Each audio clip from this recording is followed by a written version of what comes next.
Hi Pilates friend, thanks for joining me today. So today we're going to talk about bridging, and I just want to get clear right off the bat.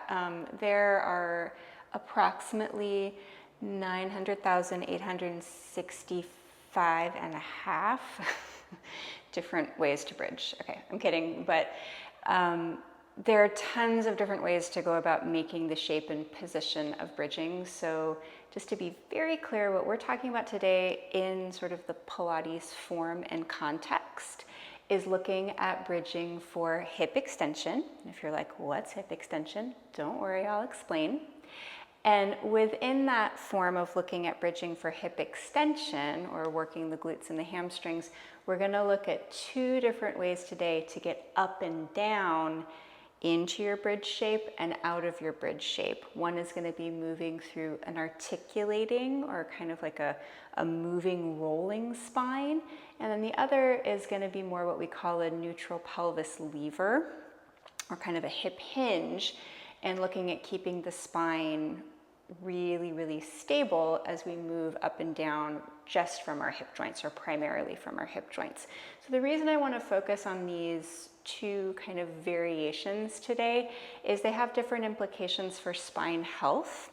So the articulating bridge is a perfectly safe exercise, but sometimes if you're recovering from a back injury or your back feels a little tweaky or it just doesn't love being in that rounded shape, my goal is to give you a different option. So if you're in class or you're watching a video online and the instructor is cueing you to roll up and down from your bridge, which is a really common Pilates cue, sometimes it's called articulating bridge or a pelvic curl, that you have a different option that might feel a little bit better to your body on any given day or depending on your history.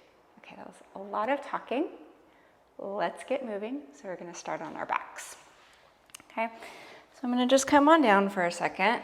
And you know, it's tough in these tutorials because we're sort of isolating one movement, but as we know, nothing works in isolation. So when we're considering a bridge position, which is, I'll just show you, it's just lifting the hips up, there's a lot of things at play here.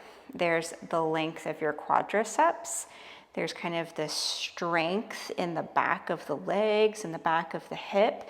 There's how much extension or this position your back can tolerate or not tolerate. And then there's the role of the rib cage, which we're going to talk a lot about because that tends to get a little bit too excited and too involved in a bridge position. And then there's also our arms. Oh my gosh, so many things. It's going to be a 4-hour tutorial. So we're going to try to keep it simple. I'm going to try to keep it simple. So let's go ahead and just start from the very beginning.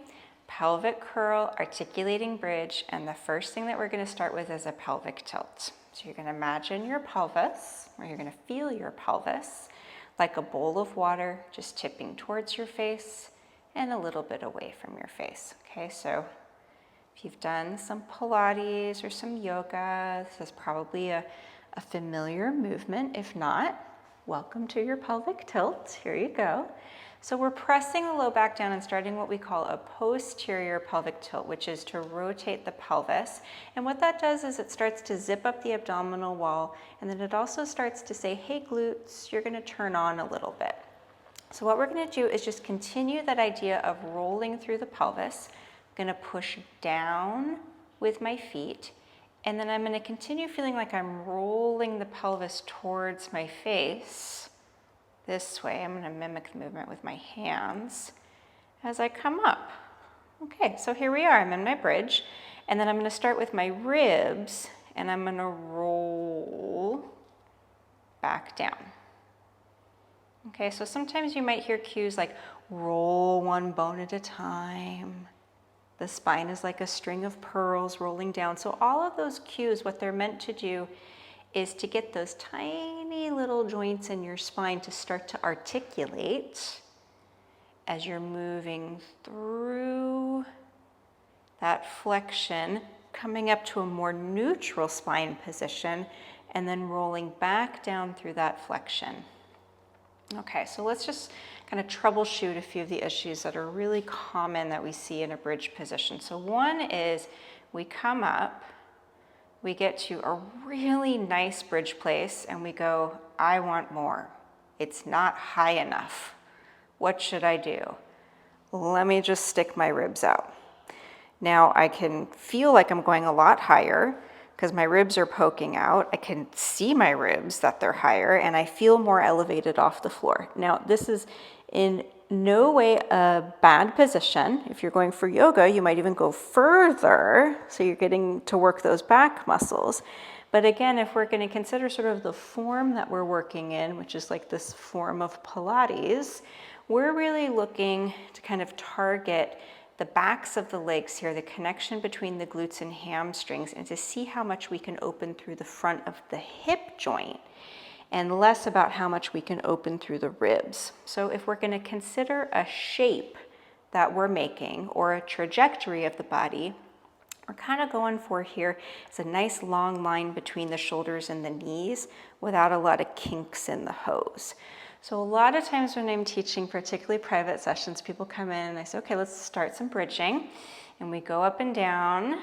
Generally, what I'll encourage people to do is kind of explore a little less range of motion, see what you feel here, and then if you want to increase your range, think about opening up through the front of the hip. You can see I'm pushing my feet down and lifting up from underneath my sitting bones, and ooh, hello, glutes and hammies, and roll back down.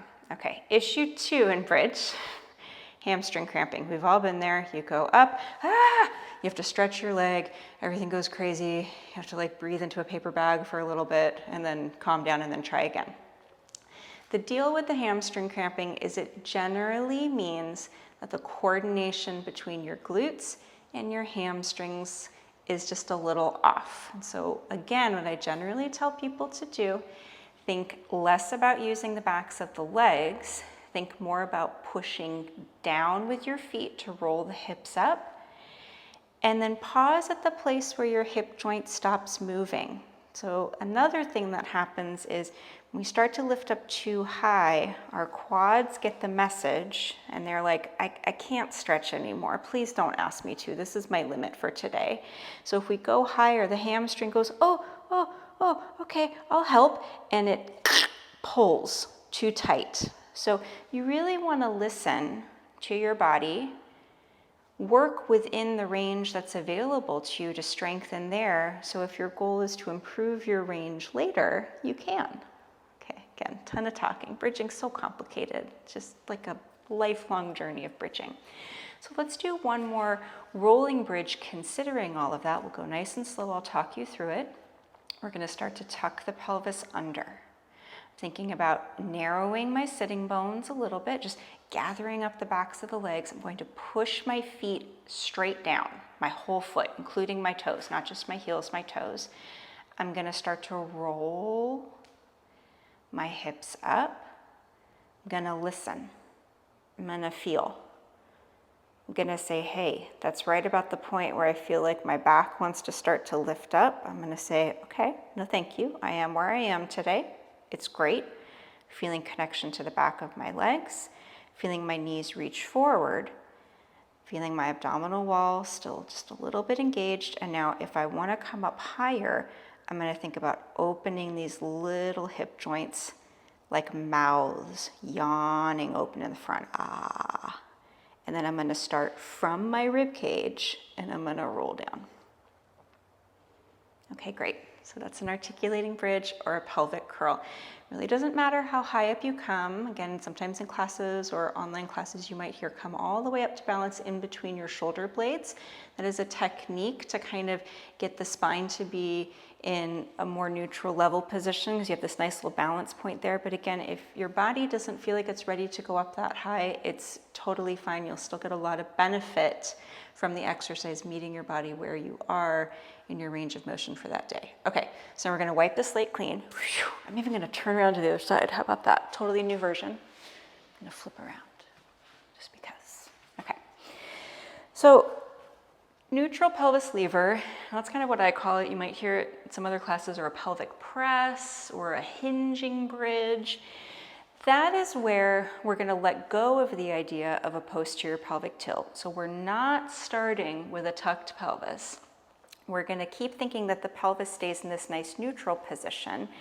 And then it's almost like a squat. We're going to hinge the hips open and then hinge the hips closed. So I'm going to have you do is take your thumbs right on the tips of your ribs and your fingers on these, and your pinky fingers on these little pointy bones, and those are called your ASIS, or the hip bones that stick out in front. And we're going to see if we can keep this distance constant as we go up and down. So that's going to be our first sort of strategy. So instead of bringing those two bones closer together, or those 2 points closer together, you're simply going to push your feet down and you're going to hinge your hips up. Now this is the fun part. Instead of tucking to go down, you're going to think about those little hip joints creasing and folding in half. So my tailbone and sacrum touch the mat before my low back, okay? So let's just try that a couple times. You're keeping everything really nice and still in that torso. We're gonna hinge, still pushing my feet down, still reaching my knees forward. And now instead of rolling, I'm going to drop my pubic bone in between my legs and lower down, okay? So I'm giving lots of anatomical cues. That works for some people. All right. I'm going to give a little bit of an external cue now, which tends to work a bit better. We're going to think about our hip points, those ASIS bones, like headlights facing up to the ceiling. They're going to stay facing up to the ceiling the whole time. So I have my little hip point headlights. They're going to go up and they're going to go down. So we're just going to keep going up and down. It's a great exercise. So you might feel a little arched in your back when you do this, and that's okay. So what this does is it places the spine in a little bit of extension, kind of its, especially the low back, kind of its natural little curve there. And then we're working through the hip joint opening and closing to go down and up. So again, it's really up to you, but I find over the course of my practice working with clients that when the back feels a little bit tender and not just tight, there's a difference between your spinal muscles feeling tight and they need that massage of the rolling up and down. Your back just feels a little vulnerable and it feels like maybe it's not quite ready to move, but we still want to build some strength in the back of the hip. This is a really, really nice way to feel that there's movement through the hip joint. You still get the experience of bridging, and in some ways it actually works the glutes a little bit more, but without getting all of that articulation through the spine. Okay, so again, my hip joint is in this nice flexed position now. I'm still keeping my ribs down, my feet are planting. I'm gonna push my feet down, reach my knees forward. I'm keeping my torso very still. And again, I'm still listening to what my hip joints can tolerate, how much the front of the hip can open. So same here, I can push and go really high, but then I've kind of lost what I'm going for here. And then it becomes more of a rib cage thrusting back exercise, which could be a cool exercise, but it's just not what we're doing right now. So I'm still seeing if I can keep those ribs just kind of nicely settled on the shoulder blades, like a little teacup on the saucer, and just lifting my pelvis straight up and then straight down without rolling the spine up and down. Whew, I feel like I need a cocktail or something now, or a mocktail. So bridging is just a really fantastic exercise, but as you can see, there's a lot to explore in there. So I'll encourage you to take these concepts that we discussed today and think about how to make your bridge really work for you. So just keeping in mind, in the Pilates form, what we're working on is a little bit of strength in the backs of the legs and the back of the hip, opening through the hip joints, and either mobilizing the spine in that articulating bridge or concentrating on stabilizing the spine and mobilizing the hip joints. Thanks so much for joining me. I'll see you next time for another exercise. Take good care, move well. Bye.